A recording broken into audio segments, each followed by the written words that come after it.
Hi there.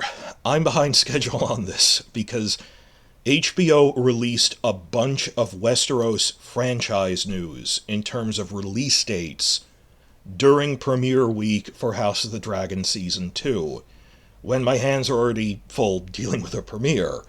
So I'm rushing this out, mostly audio, just to cover all the bases here on the franchise news. That they gave us info on when Season 3 is filming, and therefore probably when it's coming out. And also other announcements about the other spin-off, Night of the Seven Kingdoms, Tales of Dunk and Egg, when they're going to be doing that. So there were a couple of pieces of franchise industry news. I'm going to try to read through my notes here pretty quickly. First off, this isn't even news really. House of the Dragon was officially renewed for a third season on June 13th, which is actually 3 days before the Season 2 premiere. It was the Thursday before the Sunday premiere. I didn't rush to cover that, not only because I was busy with premiere prep, but because it was really perfunctory. I mean, even other news sites like Westeros.org said there's no surprise here that they're getting a renewal for Season 3, that we think they planned it this way by splitting what was going to be the second act of the story into two smaller seasons. All of that. That this isn't anything like when Season 1, within a week of the premiere, they renewed it for Season 2, because back then it was a new and untested show in what was at the time considered a dead franchise. So that was huge news when they got renewed for Season 2, but now we're pretty sure on that. And if you're unfamiliar with this, that why are there only 8 episodes in Season 2, my theory is that what was Act 2, when they got renewed and were considered a hit, they got a season extension for more seasons of fewer episodes. It's fine, it's just shuffling it around. And that what was Act 2 is now like Act 2A is Season 2, and Act 2B is Season 3, out of a 3-act structure, beginning, middle, end. I'm fine with that. It doesn't neatly fit into 10 episodes anyway. 8 episodes is a good stopping point. So that's how we think we're going with that. Season 3 renewal was no surprise. What was interesting is right after this, in an interview with The Guardian, Matt Smith surprisingly said that they expect to start filming on Season 3 this coming fall of 2024. That is huge news. And not just Matt Smith. Subsequently, we have had other stuff coming out in the news confirming that. Just a few days ago, there were the public notices went out for the location shoot in Caceres, Spain, that they need to tell local businesses when they're filming that they're sending out the letters informing everyone in Caceres, we are filming in fall. This is really happening. So how does that affect the scheduling? Up till now, I thought they were probably going to wait until spring to film because of local weather factors. They're not. They've only filmed in spring up till now. And you might remember in other scheduled videos I said I'm not sure if, because of its long production time, will Season 3 premiere in either spring or summer of 2026. Now that they're filming this early, definitely spring. They're not going to be all the way until summer of 26. It's spring of 2026 is what we think they're aiming for. And the distinction between spring and summer is always important because that's the Emmy cutoff. Like the Golden Globes and some other awards, the cutoff is calendar year. They start in January. Emmy Awards, the cutoff is in May. So that affects who their Emmy competition is, which in turn affects how the industry perceives they're doing, all of that. But pretty sure now spring of 26. Then there was other news about the Dunk and Egg show, which is now, they shortened the title from A Night of the Seven Kingdoms, The Hedge Knight, to just A Night of the Seven Kingdoms, which they should have done in the first place. But A Night of the Seven Kingdoms started filming on June 3rd, and in the past week, they put out the first promo still of a scene of it, like from the first week of filming, of just Pete Claffley in character, in costume, as Dunk at the tourney grounds, which is great, and gives you tingles and stuff. And they put out this promo image with a lot of other cast announcements, which I'm going to hold off on for now, because this is a scheduling video. The casting stuff, there's 1 or 2 other characters they haven't announced yet, so I'm going to wait for them. Then I want to do a deep dive on who are these actors. That would make the video twice as long if I did that. So that justifies making a separate video on researching every actor they've hired and everything. But we're going to have a separate casting thing. But the point was, in response to this first photo coming out, George R.R. Martin made a blog post about it. And in his blog post last week, he said, I look forward to it coming in early 2025, when up to now, HBO has prominently and repeatedly for months said it is slated for late 2025. And this led to a lot of discussion about this the past couple of days of some people just retweeting and recirculating it without comment of, oh yay, Martin says it's coming early, but HBO didn't say that. They said late. What's going on here? I want people to confirm things before they share them. Well, just a few days ago, Martin updated his blog. Well, he didn't say update prominently, but people checking the blog post noticed he changed the wording. He took out early 2025. Now it just says 2025. So it's not really what he said, but the mere fact that he would change it means that was jumping the gun a little. And it's not just me saying this, like news sites like winteriscoming.net have pointed out, I'll link it, of, oh, Martin changed his blog thing. I guess it's not early 2025. We're not really sure what is going on there. I was looking forward to late 2025 because it would have been a back-to-back release with House of the Dragon Season 3 in spring of 2026. What I call the double event, like from Pacific Rim. That you think there's broadly 3 major premiere seasons for live-action things in calendar. There's spring, summer, fall. So you have a fall show immediately followed by a spring show as a double event back-to-back to me. Obviously not literally back-to-back weekends, but no one does that. I mean, I had a longer video about this that, by comparison to other cinematic universes like Star Wars and Marvel, even look at all the Star Wars shows that came out the past year and a half, like Obi-Wan, Andor, Mandalorian, Ahsoka. They were never released less than 4 months apart, from the finale of one to the premiere of the next. So back-to-back is 4-month gap, is still 4 months, it's fine. From one season to the next, like a summer to fall or a fall to spring thing. I was looking forward to that. And on the other hand, you can make the argument, well, it would break up the production gap a bit, because in the first scenario, which I thought was happening, from the finale of House of the Dragon Season 2 to the premiere of Dunk and Egg, the fall of 25, would be a gap of about 13 months.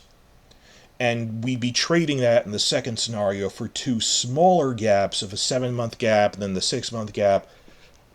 Tell me in the comments, which do you think would be better? Would it be better to shorter gap or to have that momentum of 2 back-to-back releases? I was kind of looking forward to that. Now, another issue though, and this is kind of the point of the video, while initially I scoffed at, oh, he just mistyped something. Martin just mistyped it. Having discussed it on the forums and stuff, I will say that there is a non-zero chance, actually, there is a non-zero chance that the release of Dunk and Egg might have been moved up from fall to spring. I mean, physically, it's not that big of a show. I mean, it's a 6-episode show. The whole point of it is that it's a smaller scale thing. It's set at a tournament. There's one location. There's no dragons in it. Could they physically get that done by the following April? That they said filming will wrap in this coming September. Yeah, I think they could manage 6 months of post-production, but I think the release of it will be purely due to what's in their schedule. Others have pointed out to me since then, while initially I was disbelieving, that HBO has a couple of holes in its 2025 schedule due to ongoing complications and ripple effects from the writer's strike. And actors' strike for shows we don't film in the US, but they do. I think you're all aware of the infamous delays on Euphoria Season 3. Even if you don't watch it, you've heard of it. I don't know if the show even should have had a 3rd season, but they're really debating it because it's so popular. But, okay, Euphoria Season 3 is delayed. But on top of that, it turns out that one of their big new mainstays, The White Lotus, well, it's an anthology, but it's a popular anthology, that for whatever local factors, it turns out White Lotus is really dragging its feet and its next season might be delayed. So while I initially thought they're not going to even try to put anything out spring of 25 because the schedule is overstacked, now it's turning out the schedule is a little thin. So maybe not even spring, maybe summer, but they might be, I can't rule out as impossible. I just say we don't know. Don't report what you want to be true. We want it out as soon as possible. We don't know what their plans are. It is physically possible that they could release it in spring 25 if they want to, because it's a smaller show, quicker turnaround time in post-production. Until they say otherwise, I'm going with fall of 25, but that is subject to change. We'll have to just see what happens. I think it's less likely that even if they, put Dunk and Egg in the summer or something of 25, that they would then bump up House of the Dragon Season 3 from spring of 26 to fall of 25, because that show has so much longer of a filming schedule and so much more CGI, VFX post-production that I don't think it would make a significant dent that they'd rush to do it that fast, so less probable that we'd see Season 3 that early, but Dunk and Egg maybe earlier, at best. Now, in terms of the wider scale of things, I'm going to cut this short, I don't want the video to run long. In terms of what news do we have to report on? How does this affect everything? This is largely good news for us, all this stuff about filming in fall.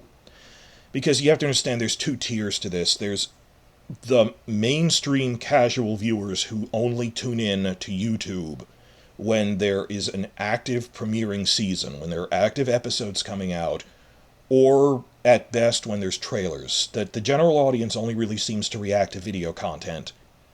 But then there's the hardcore fandom who does like hearing reports on filming news, casting news. That is news to us that we in the YouTube community will be debating about. And even though it's a tenth of the level of activity we have during the active season, it is something to keep us going. But then you have the news dead zones when nothing is happening, particularly the long stretch before House of the Dragon Season 1 even started filming. That was pretty bad.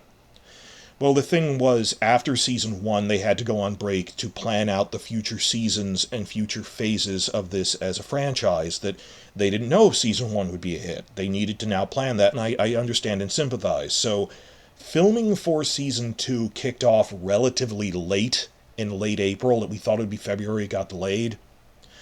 And a major thing I've noticed going through analytic pages on site traffic and stuff, post-finale discussion usually lasts about a month in terms of we're processing that season. Obviously, the hardcore channels will be debating thematic things, but in terms of the viewership boost we get from the general audience tapers off after a full month. And this wasn't really a problem on Game of Thrones when they were churning out new content every 9 months. There was a 9-month gap from the finale of one season to the premiere of the next. Though it was a problem in terms of it diluted the show quality, that you can't make something at that level. 10 episodes every calendar year, that even they couldn't sustain it by the last 2 seasons. But in terms of our news cycle at least, think about it. We'd get a finale in June, and then only 1 month later, just before discussion tapered off, we'd have San Diego Comic-Con in July, where they'd make a bunch of casting announcements, and then filming would start last week of July, and then continue right on through December, by which time we'd start getting teaser trailers. So because we never had a gap of news content of more than 1 month, from that turnaround until Comic-Con announcements, we never really hit a news lull during most of Game of Thrones. Now, the entire point of having multiple shows running at the same time in a cinematic universe is that they'll overlap with each other in such a way we never run out of stuff to talk about. Not just in terms of the aired content, that is for the general audiences, and it is 10 times as many viewers, but for practical concerns for us, they said Dunk and Egg will wrap filming this September. And now we have confirmation that filming on House of the Dragon Season 3 will begin in September. So we aren't going to run out of at least filming news until House of the Dragon Season 3 wraps in April of 2025. That we will never have that news gap we had in really early 2023 when there wasn't filming news and there wasn't new content from the Blu-rays, so we didn't know what to talk about. And thankfully, I got really sick then. And thankfully, if you're going to pick a time to have really bad bronchitis, you remember my voice was so hoarse I could barely talk when I tried to put out a video or two. It was good that it happened in such a news dead zone that there was nothing. We will never face that again.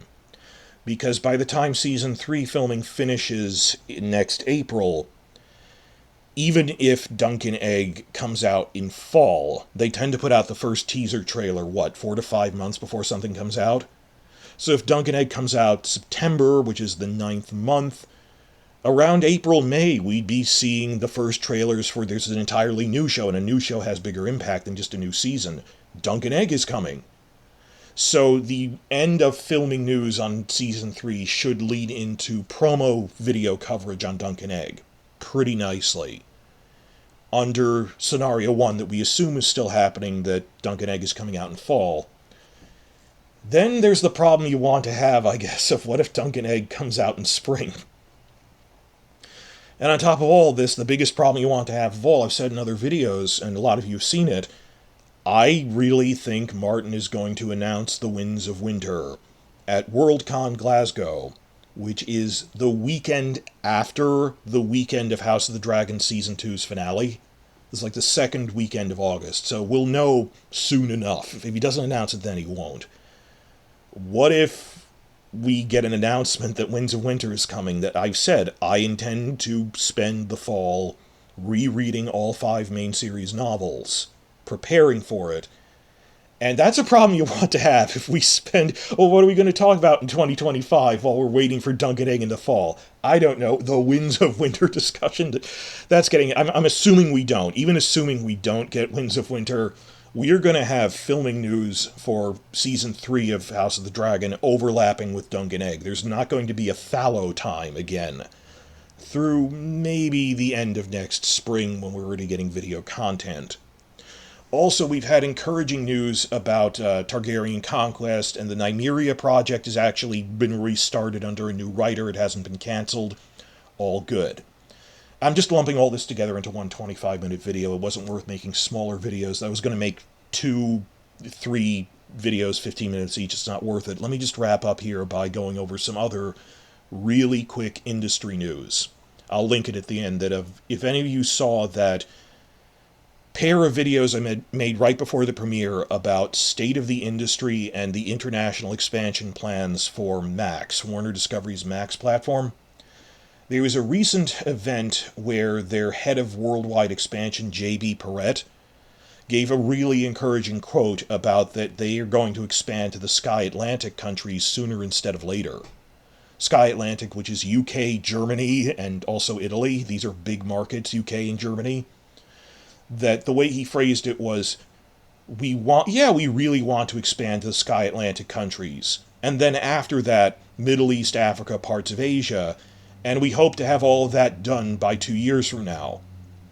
So mid-2026, but the way he said it sounded like that first and foremost is Sky Atlantic region, and on top of that, notice he didn't mention Australia. Now, if you saw my last video, I said I think the first new market they're going to expand to is Australia, because they have mentioned by name, this is the #1 first in line we're going to expand to. Once we've updated, they're updating their direct markets that already have HBO stuff to Max, then they're launching to new places. That the first one was Australia, and I think he didn't mention it because behind the scenes they're already well into the process of expanding there, that he was saying these are places we hope to start expanding to. Didn't list Australia because they're already behind the scenes, the red tape is being gone through, they're already working out contracts and whatever. So I think, based on it's the way he said it, I'll link it, I think we're looking at early 2025 for Max coming to Australia, and late 2025 for a big launch of Max in the UK, Germany, Italy. And this ties in with what I'm talking about, these premiere dates for Season 3 of House of the Dragon and the premiere of Duncan Egg, because they consider this a flagship franchise, and they try to time international expansions to the premiere dates. Like, the plan right now was that their big expansion into Europe wave, happening right now, was timed for the release of Season 2. That they're updating, like, Scandinavia, Spain, from HBO Max to Max with Discovery stuff, but they're also expanding into the new market, France. There was this big new launch in France that was timed for Season 2 plus the Olympics and stuff. And when he said parts of Asia, that's because, like, they have a big direct market already in Southeast Asia, based in Singapore, which covers pretty much all of it. It covers, like the Philippines is a big one. Philippines and the rest of Southeast Asia, you are getting Max by the end of 2024. Again, this is my bigger video, where I said Asia is actually just 4 places. The big Southeast Asia direct market, and then 3 other third-party markets, India, Japan, Korea. India is a jewel in the crown. It's got as many viewers as Western Europe. Not sure when they're going to get there, other than he said by 2 years from now we want to be in all those other markets. But the way he spoke about the Sky Atlantic countries and Australia through indirectly made me really feel like they are aiming that Australia and Sky Atlantic are both coming 2025. Probably timed for, let's even go with scenario 1, that it's Dunk and Egg is coming in the fall. They'll probably time the release for Sky Atlantic to Dunk and Egg as buy Max, get the new premiering show Dunk and Egg, filmed in the UK in Northern Ireland again, as a tie-in thing. That's what I think is going on. Oh, and the only other industry thing, just tacking it on here, that I had this whole state of the streaming industry video I made, and I had 4 big points about Netflix isn't doing as well as people say, but even Netflix acknowledges that and have plans in place, that Disney had a bad year, but they have plans in place to everything they should be doing, they are, that Warner Discovery is going to make a bounce back. But the 4th big point I made in the state of the industry thing was just when people are going, oh, Warner wants to buy Paramount, it was just the bolded, someone has to buy Paramount Plus. It is a failing streamer and can't be sustained on its own.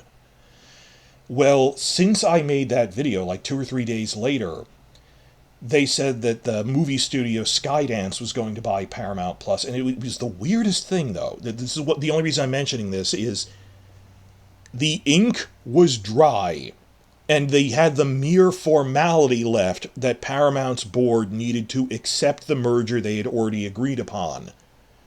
But at the very last minute, the Redstone family pulled out on it.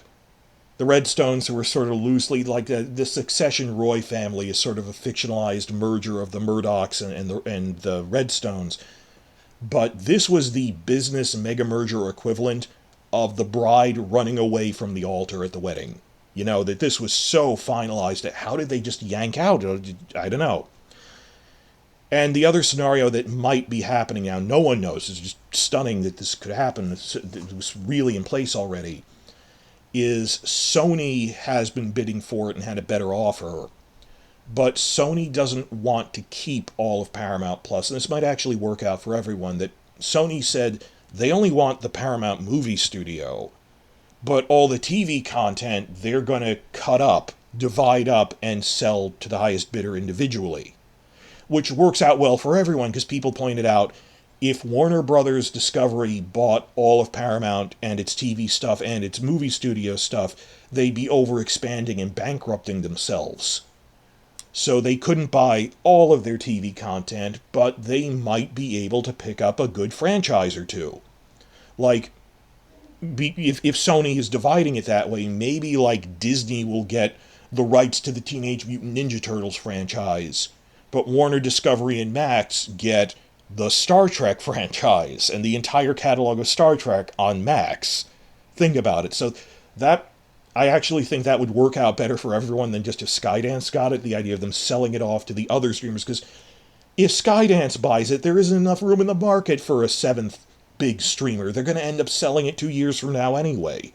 It makes more sense for there only really need to be 3 or 4 big streamers, but that wraps up just in terms of the industry stuff of what the heck is going on with Paramount. With Warner is actually pretty optimistic about Max coming to Australia and Sky Atlantic in 2025, the other really big markets.